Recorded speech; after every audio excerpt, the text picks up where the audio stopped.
மனிதன் கணக்கு போடும் கணக்கு வேற, முருகப்பெருமான் போடும் கணக்கு வேற. அப்படிதான் எனக்கு இந்த விஷயத்தை நான் உணர்ந்தேன் ராமநாதபுரம் பயணத்துக்கு அப்புறம். உங்க ஐபிசி சேனல்ல ஒரு விஷயத்துக்காக நான் பாராட்டி ஆகணும். என்னன்னா, நிகழ்ச்சி தயாரிப்பாளர் எனக்கு தொடர்பு கொண்டு பேசியிருந்தார். வேல்மாறல் வந்து நாங்கள் எடுத்திருக்கோம் சார், பாருங்க அப்படின்னு சொல்லி.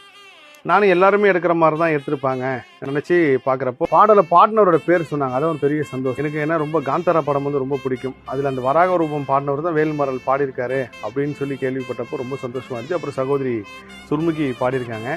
மற்ற வேல்மாறல் தேடி பார்க்க முடியும். பாத யாத்திரை போகும்போது கூட ஏன் சாப்பாடு தராங்க? சாப்பிட்டு சக்தியா போய் முருகனை பார்க்கணுன்ட்டு.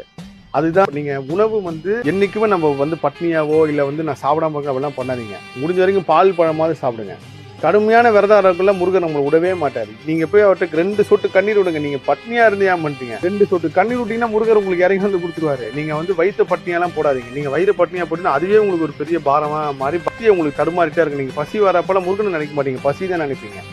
ஏன்டா இருந்தோம்னு. அதே மாதிரி நீங்க விரதம் பட்னியா இருக்கும் போது ஒரு சின்ன துன்பம் வந்தா கூட